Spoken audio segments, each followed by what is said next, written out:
ácido clorhídrico y la pexina. Y la extrínseca se subdivide en factores en infecciosas y no infecciosas. Lo que son infecciosas, estamos hablando de la gastritis aguda, ¿no? Lo que son infecciosas, Helicobacter pylori, las no infecciosas, los fármacos, dentro de estos, el más representativo son los AINES, ¿no?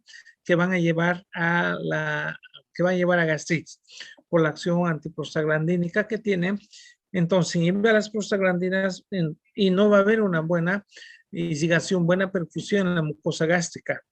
Por tanto, no se produce lo suficiente cantidad de mucosa que va a estar sobre la superficie del epitelio y va a haber un desequilibrio entre lo que es el contenido del ácido gástrico y pexina versus la mucina que está protegiendo el epitelio. Agentes físicos, radiaciones, agentes químicos, etanol, sustancias cáusticas, sales biliares. Estrés físico, aquí nos referimos al estrés del medio interno, del desequilibrio del medio interno, que va a ser dada una en los traumatismos craneoencefálicos y otro en las quemaduras. Estas que van a llevar a las gastritis, erosiones, hasta pueden llevar a lo que son las úlceras, aquellos úlceras que son como consecuencia del TCA2, los pacientes neurológicos son lo que se conoce como úlceras de Cushing.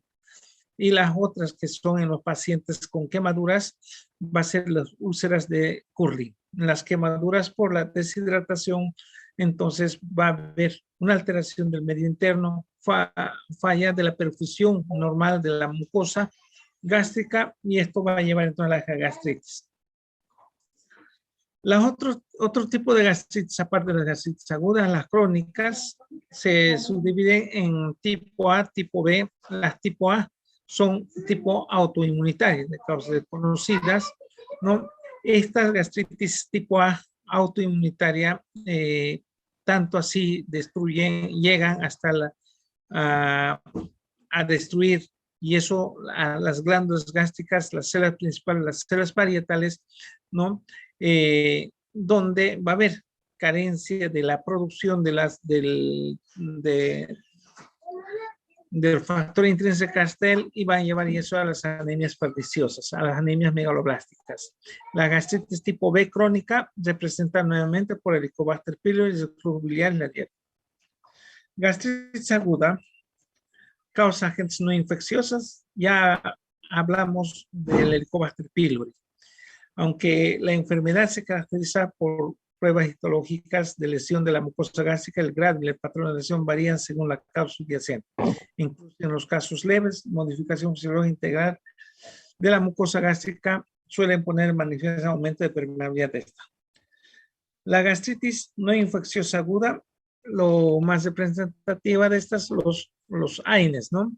Los AINES que inhiben la acción de las prostaglandinas.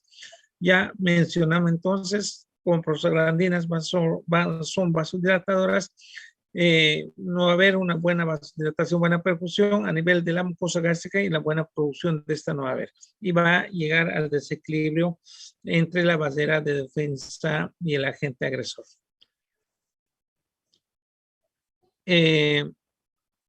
Segundo lugar, los agentes físicos, aparte de los AINES, en las gastritis no infecciosas, en primer lugar, los AINES, segundo lugar, los agentes infecciosas, agentes físicos, como las radiaciones, pueden producir lesiones del compartimiento por el vértice de la mucosa gástrica. En tercer lugar, la lesión de las células epiteliales de la mucosa gástrica puede ser resultado de exposición de diversos agentes nocivos, ya sea por ingesta oral, como etanol, químicos cáusticos o el reflujo intestinal, sales biliares y otros detergentes.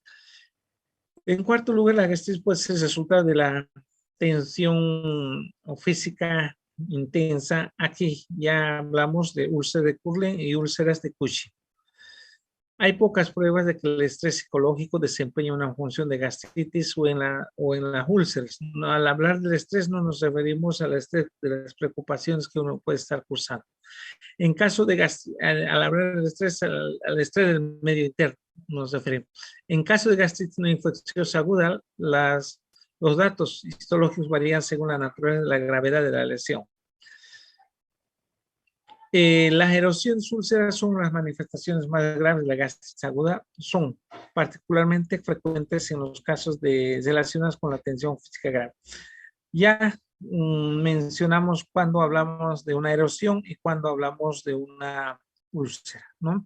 Aunque pueden localizarse en cualquier parte del estómago, se encuentran más a menudo en la parte alta del fondo. De manera característica, son múltiples, miden menos de 1 centímetro de diámetro y tienen bordes mal definidos. La gastritis infecciosa aguda, aquí entra nuevamente lo que es el Helicobacter pylori, una bacteria gram negativa, ¿no? Que para su medio de vida más es alcalino, en un medio alcalino, en un medio ácido muere.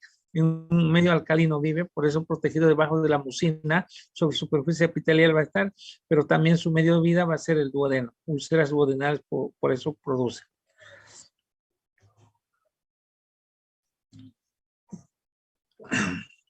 La presentación clínica suele ser impresionante con náuseas, vómitos, epigastrales.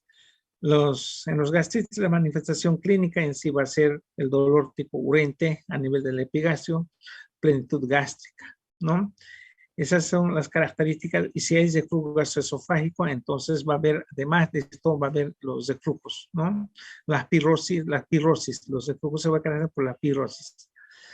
En los casos graves, sin embargo, los pacientes desarrollan inflamación transmural con trombosis subyacente de los vasos murales, necrosis gangrenosa, sobrevendrá la muerte en menos de que se deseque la porción afectada del estómago, en la cuestión de las úlceras. Es muy poco frecuente la actualidad la gastritis causada por Mycobacterium tuberculosis o Treponema pallidum u otras bacterias. El más frecuente, casi la mayor parte, va a ser por el Helicobacter pylori. Las gastritis crónicas son dos, tipo A, tipo B, ¿no? El tipo A va a ser tipo autoinmunitaria, ¿no? En ambas categorías se producen más o menos en pacientes mayores de 50 años de edad, ambas, la A y la B. Los cambios patológicos de la gastritis tipo A se producen en el cuerpo y en el fondo del estómago, tanto que los del tipo B producen primordialmente en el antro. Ambos tipos se caracterizan desde el punto de vista molecular por inflamación de la mucosa con linfocitos y células plasmáticas. El tipo B más en el antro porque entre todas las partes del estómago, entre el cuerpo, el fondo, el antro va a ser un poco más menos ácida que el resto de las partes del estómago, porque está en su proximidad hacia el duodeno, ¿no? Que el duodeno ya es alcalino. La inflamación puede clasificar como activa o latente según la presencia o ausencia de leucocitos polimorfonucleares. En el paso del tiempo, la inflamación crónica produce atrofia progresiva del epitelio gástrico, que se conoce como gastritis atrófica crónica. La gastritis crónica, que de manera característica no producen síntomas en lo absoluto, es importante de todas maneras a causa de las complicaciones de importancia clínica como anemia perniciosa, úlceras gástricas, carcinoma del estómago. La anemia perniciosa, al destruirse, ¿no? En esas gastritis crónica, como va a haber destrucción de la mucosa, las glándulas gástricas, no hay producción, entonces va a haber carencia de producción de las factores intrínsecos de Castel y la anemia perniciosa de ello. Enfermedades úlceras pépticas, el dolor epigástrico quemante, exacerbante, hay uno que mejora con la alimentación, es un complejo sintomático que caracteriza a las úlceras pépticas. Ya mencioné anteriormente, la úlcera, una zona circunscrita de necrosis que se va a extender hasta la submucosa o muchas veces puede atravesar toda la pared, ¿no? Úlcera perforada.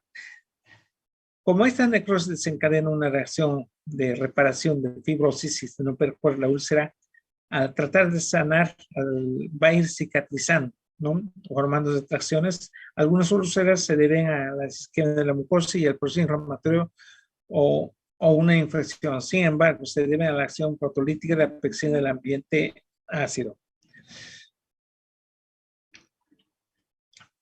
Estas úlceras pectíricas pueden producirse en cualquier parte del tubo digestivo expuesto al ácido y a la pectina, ya que la pectina es una enzima proteolítica lo cual, producido por las mismas células de las glándulas gástricas, por las células principales de las glándulas gástricas, que produce pexinógeno, y esto al entrar en contacto con ácido clorhídrico se activa en pexina, enzima proteolítica que comienza ya la digestión de las cadenas polipeptídicas largas en otras más cortas. Aunque los sitios ordinarios del esófago, estómago y parte proximal del duodeno pueden aparecer también úlceras peptídicas inmediatamente distales en relación con los síntomas de una gastroenterostomía o junto con diverticulos médicos. Etiología y patogenia. El común denominador de las úlceras pépticas es la digestión ácido péptica de la mucosa. Si hablamos de úlceras pépticas, estamos hablando entonces de la pexina, ¿no? Acompañado con el ácido. No hay ácido, no hay úlceras. Para cada órgano existe un equilibrio constante entre los factores agresivos que promueven y los factores de defensa que reducen la probabilidad de la lesión del ácido péptico. Los factores de defensa, la misma mucina producida por las células alveolares que va a sellar, que va a poner una capa protectora sobre la mucosa. Y el agente agresor, en este caso de las úlceras pépticas, van a ser entonces la pexina y el ácido clorhídrico. El estómago produce y conserva la barrera de la mucosa protectora, el duodeno neutraliza el ácido y el esófago excluye el ácido y a la pexina. El estómago produce y conserva la barrera de la mucosa. En el estómago, ¿quién es el que va a defender contra la pexina y el ácido clorhídrico? Es la mucosa misma. En el duodeno, que va a defender es la álcalis que tiene, lo va a reducir, lo va a neutralizar al ácido, ¿no? El duodeno ya por las secreciones que va a tener, las secreciones que van a salir hacia el duodeno van a ser alcalinos por el componente de bicarbonato que van a tener. Jugo pancreático, la bilis son alcalinos, tienen bicarbonato. Glándula de Brunner también produce bicarbonato, ¿no? Una secreción alcalina. El esófago excluye el ácido de la pexina por los movimientos peristálticos que tiene, ¿no? Y además el esfínter esofágico inferior, ¿no? Que no deja pasar el contenido gástrico hacia el duodeno. Úlceras gástricas, a diferencia del esófago y del duodeno, en el estómago deben exponerse constantemente al ácido y a la pexina por objeto de efectuar la función normal. La barrera de la mucosa, por tanto, tiene importante capital para conservar la integridad de la mucosa gástrica. Cualquier agente que viole esta barrera extraña, el potencial que produce lesión ácido péptica. El trastorno directo de la barrera mucosa se puede deber a factores como etanol, irritantes locales de la lesión del epitelio gástrico, como la capa de moco y bicarbonato en superficie gástrica, debe de moverse de manera continua. Para que exista úlceras gástricas, ¿no? Bueno, si decimos tiene que haber un desequilibrio entre la defensa y el agente agresor. ¿Cuándo va a estar más el agente agresor en relación a la barrera? Por ejemplo, tengamos X cantidad de mucina protectora y X cantidad de ácido clorhídrico. Pero en el momento cuando disminuye la producción de la mucina o la capa de la mucina disminuye ya sea en su producción o neutralizaba esta, entonces el ácido clorhídrico de la pexina va a ser más que el agente defensor. El ejemplo, varios de lo que van a llevar, ¿no? Los AINES que están en la primera línea. Entonces, los AINES lo que van a hacer es, por la acción antiprostaglandínica, disminuir la producción de la mucina. Y entonces, la mucina al disminuir, va a haber mayor cantidad de ácido clorhídrico y pexina, y ahí es donde va a comenzar la gastritis, erosiones, hasta llevar lo que son las úlceras. Por tanto, el paciente en estado de shock, hipoxemia, que tienen perfusión insuficiente del epitelio gástrico, desarrollan a menudo llamadas úlceras de estrés. Esto estamos hablando que otra causa, el estrés también va a llevar, estamos hablando del estrés del medio interno. Los pacientes tequeados, lo cual el sistema nervioso no va a tener la regulación normal de la buena perfusión, ¿no? Hacia estas mucosas, o en los quemados por la deshidratación que tiene, va a haber baja presión, baja percusión, lo mismo va a ser. Entonces, estos llamamos úlceras de estrés. Curling y Cushing. Cushing en el sistema nervioso central afectado va a provocar la de Cushing y Curling en las quemaduras. Radiaciones quimioterapias lesionan de manera preferencial las células que proliferan en la zona del cuello y del moco. Por tanto, interfieren en la renovación epitelial, como las prostaglandinas desempeñan una función clave de la estimulación de la secreción de moco y bicarbonato en el estómago. Los AINES que inhiben la biosíntesis de estos compuestos son causas frecuentes de la lesión mucosa gástrica. Estudios han demostrado que la úlcera gástrica crónica se relaciona de manera característica con concentración normal o incluso moderada de reducción de secreción de ácido, pero no con aclorhidria completa. En términos generales, el Helicobacter pylori origina también 2/3 partes de las úlceras gástricas en el ambiente de la gastritis crónica, y los AINES se considera a menudo las causas de las restantes. De las gastritis, en resumen, unas gastritis, 2/3 partes causantes el Helicobacter pylori, el resto van a ser los otros. Entre los otros, el primero va a ser los AINES, luego vendrán las otras causas. El incremento de las gastropatías hipertróficas es otra operación que va a haber en la mucosa. Las gastropatías hipertróficas, aquí es el incremento de los repliegues gástricos. Pueden deberse a neoplasias como linfoma, carcinoma, o incluso se han descrito a unos cuantos casos de gastritis por el Helicobacter pylori. Dentro de esto tenemos también la enfermedad de Menetrier y el síndrome de Sjögren-Eriksson. La enfermedad de Menetrier, trastorno etiología no conocida, se caracteriza por la ampliación difusa del compartimiento mucoso superficial del estómago, con aumento notable de profundidad de las fosas gástricas, de las fositas gástricas. La mucosa va a ser mucho más gruesa. Entonces, va a haber en relación a todos los otros tipos de células, las células alveolares en abundante cantidad, donde va a producir secreción excesiva de mucina. Al hacer secreción excesiva de mucina, entonces también va a ir perdiendo las proteínas, ¿no?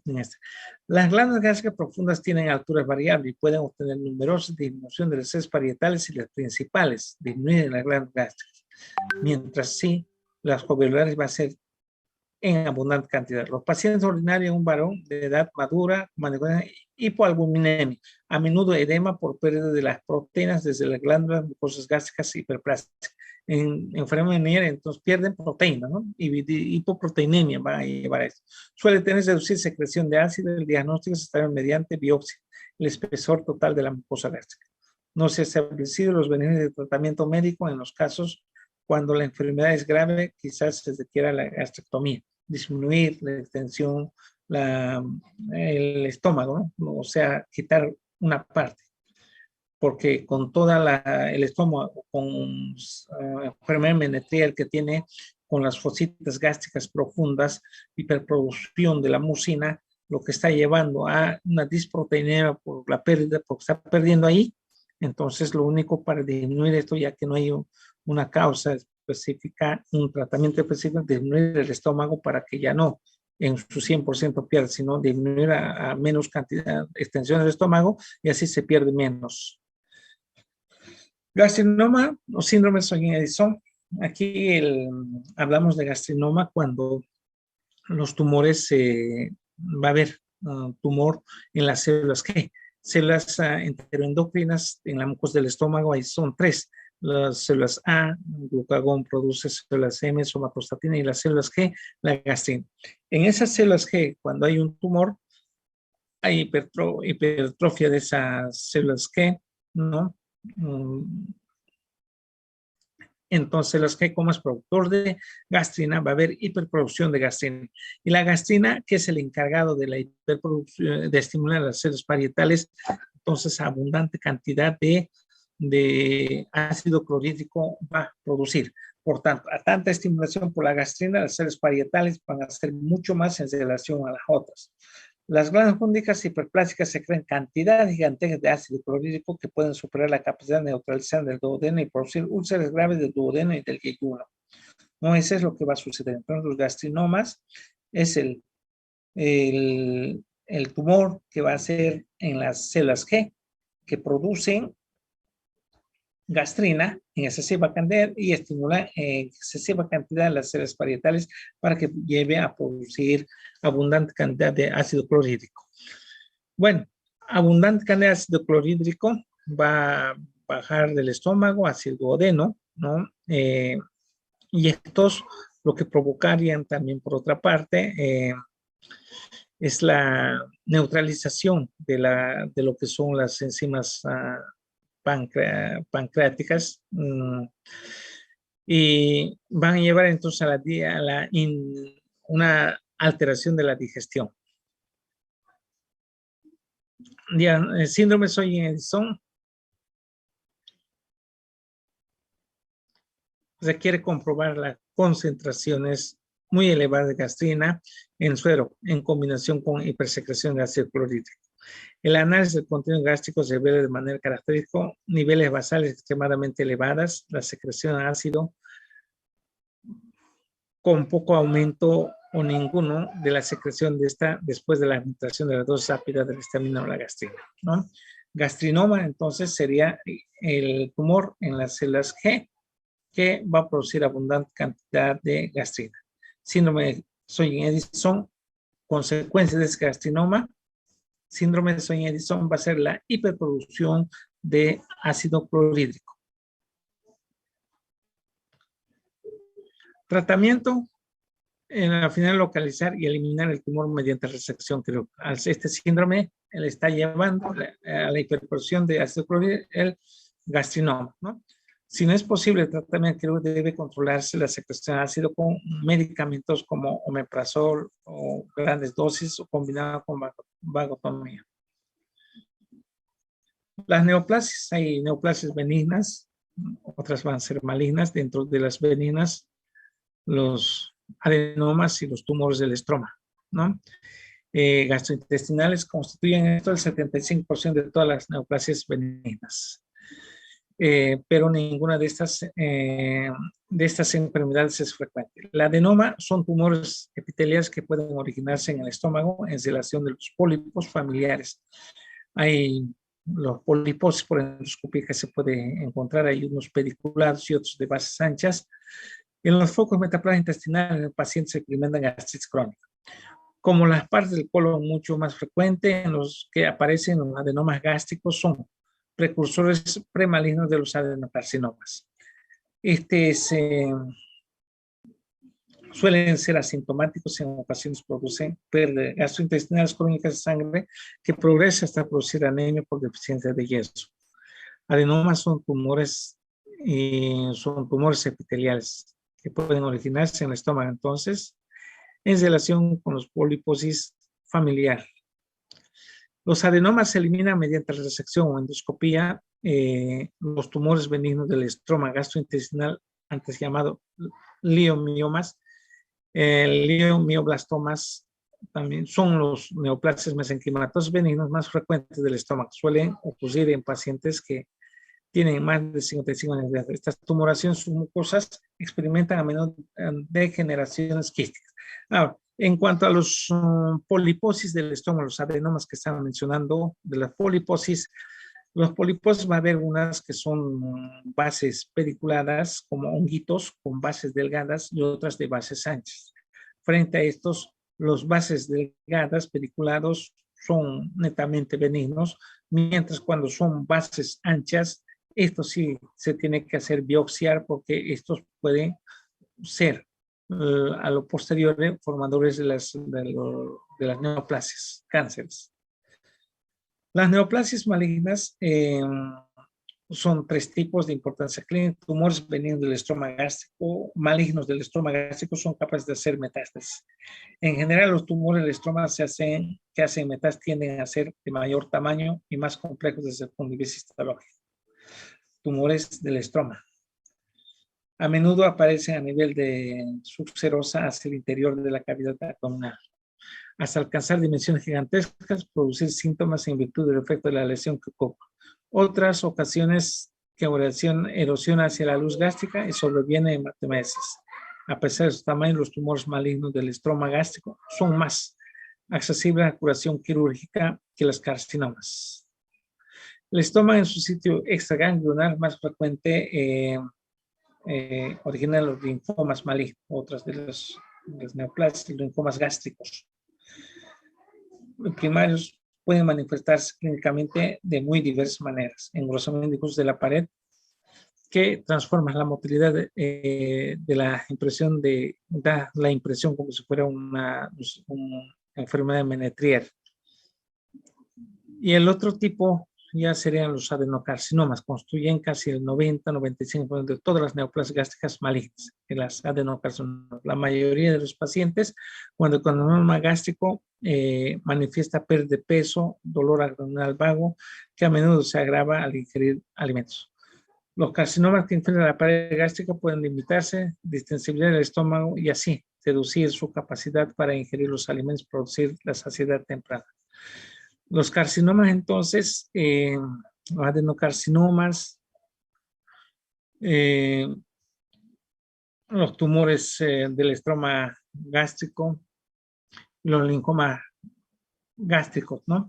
De los cuales los adenocarcinomas. Todos estos diagnósticos, aparte de la clínica, que es el dolor intenso a nivel del epigastrio, y además pérdida de peso, y las anemias que va llevando, sangre oculta en heces positivos, etcétera. Por endoscopía, el diagnóstico lo van a hacer, van a ver el adenocarcinoma que está creciendo, etcétera, y la biopsia, la bioanatomía patológica, la decisión va a ser para la toma de conducto, ¿no? ¿Qué tratamiento que se va a hacer?